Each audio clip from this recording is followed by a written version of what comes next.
Kalau ada penghargaan terhadap anggota DPR tersensasional pada saat ini, mungkin politisi dari Partai PDI Perjuangan ini yang akan menjadi juaranya.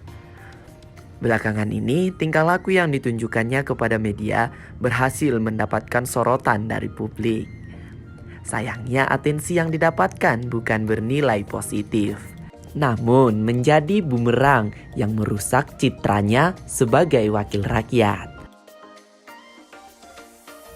Baru-baru ini sosok yang bernama lengkap Arteria Dahlan ini menjadi sorotan publik dan menjadi perbincangan oleh publik gara-gara tingkah lakunya yang berdebat dengan Menko Polhukam Mahfud MD pada rapat di Senayan beberapa hari yang lalu. Adu debat dan saling serang antara Arteria dengan Mahfud terjadi lantaran kasus dugaan tindak pidana pencucian uang yang mencuat kepada publik ketika Mahfud membeberkan fakta-fakta tentang berputaran uang haram di Kementerian Keuangan yang senilai 349 triliun. Prof begitu keras, DPR itu keras, padahal Markus minta proyek. Prof harus cabut itu. Saya minta Prof cabut.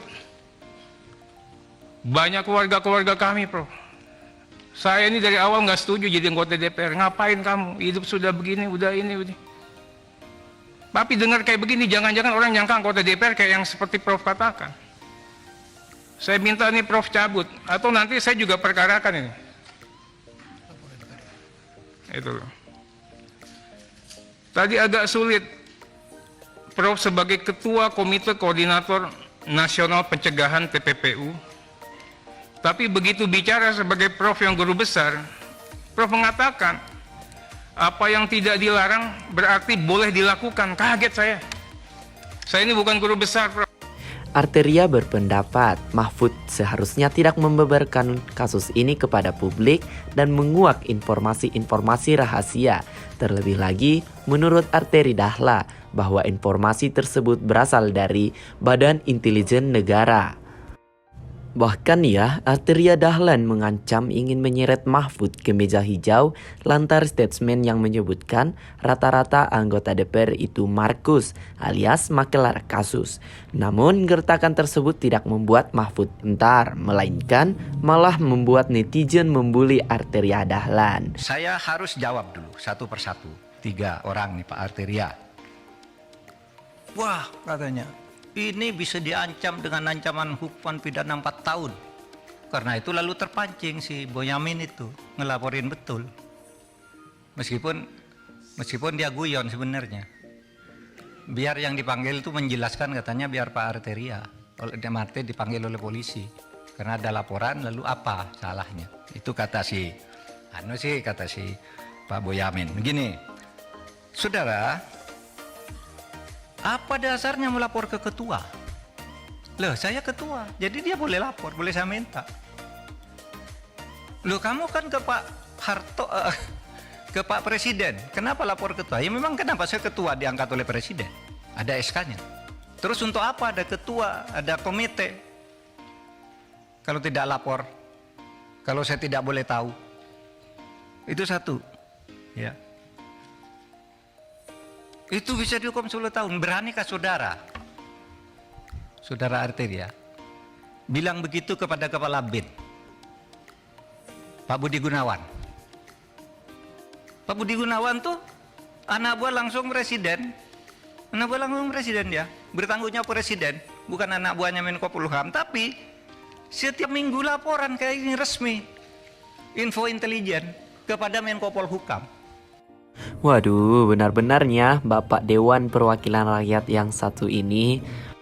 Mungkin pria berkacamata tersebut sudah terbiasa ya kenyang oleh hujatan para netizen, di mana ternyata ini bukan pertama kalinya hujatan yang dia terima. Ternyata sebelumnya Arteria Dahlan juga pernah berdebat dengan Profesor Emil Salim tentang Perpu KPK. Politikus PDI Perjuangan ini menjadi sorotan para netizen nih. Gimana tidak menjadi bulian, di mana dia keceplosan menyebutkan bahasanya survei yang dilakukan oleh partainya adalah survei bayaran untuk melihat elektabilitas kader yang nantinya diusung menjadi wakil rakyat. Waduh, polos amat ya Pak. Dari muatan revisi, Anda sehingga pernah- dia Anda pernah berkesimpulan survei? seperti itu. Ya pernah lah. Saya nih wakil rakyat, ya dipilih pasti lewat survei Pak. Yang Kita survei juga Anda survei juga. sendiri? Enggak, kita nyewa lembaga survei. Oh, mewah. Tapi kita paham. Arteria Dahlan nampak emosi saat berdebat dengan guru besar Universitas Indonesia, Emil Salim, soal peraturan pemerintahan pengganti undang-undang atau Perpu UU KPK. Jangan, enggak, Prof nanya saya terpilih bebas Betul korupsi atau tidak. Saya yakin. Ada laporan demokrasi Jangan for sale. Tunggu Anda dulu. bisa jadi menteri karena proses politik di DPR, Pak. Jangan Tunggu- salah. Tunggu dulu. Demokrasi Sekarang Anda for menjelaskan sale. Bentar, kita dengarkan. Kasih contoh Pak ke yang generasi muda kita Pak. Oke. Bernegara dengan baik, Kita dengarkan. beradab dengan baik, Oke. beretika dengan baik. Anggota DPR juga memberi contoh ke rakyat dengan Oke. Demokrasi for sale, ya, dan seluruh yang terjadi penangkapan dari KPK adalah para politisi yang dipilih. Jadi persoalan adalah pemilihan kita yang kita jalankan belum tentu kredibel. Itu menjadi persoalan. Jadi bangga saya dipilih. Tapi apa betul pilih secara betul? Iya. Berapa ongkos yang belum keluarkan? Dari mana buang uang? Kalau saya bisa Pak. Oke. Ya, Kita kembali setelah pariwara. Bagaimana tidak dihujat ya? Bayangin, Profesor Emil Salim disebutkan sesat oleh Yang Mulia Wakil Rakyat ini. Arteria Dahlan dinilai tidak memiliki adab terhadap seniornya. Oh iya, Arteria Dahlan juga ternyata pernah loh menjadi sorotan netizen, di mana dalam sebuah rapat dia menyebutkan bahwa semua Kementerian Agama itu dengan ungkapan bahasa kotor. Waduh. Saya minta jawabannya masa sidang besok Pak, kalau bisa pelapornya ditersangkakan juga. Berikutnya mengenai masalah travel yang bodong tadi Pak. Saya satu komisi 1 bulan sama ini Pak. Ini masalah dapil Pak. Yang dicari Pak, jangan kayak tadi Bapak lakukan inventarisasi. Pencegahannya Pak.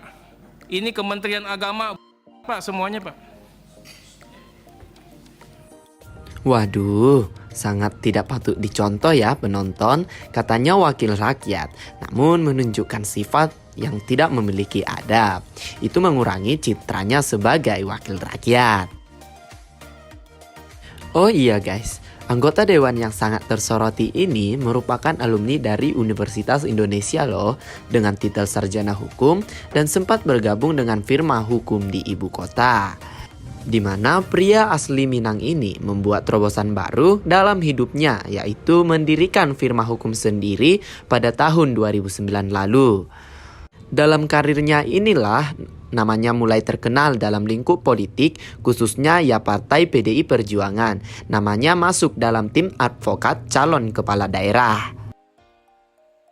Rezeki sangat berpihak pada Arteria Dahlan ini di penghujung tahun 2017, di mana dia ditunjuk sebagai pengganti akhir jabatan dari anggota DPR RI Jarod Saiful Hidayat yang turun gunung mendampingi Ahok dalam pemilihan gubernur.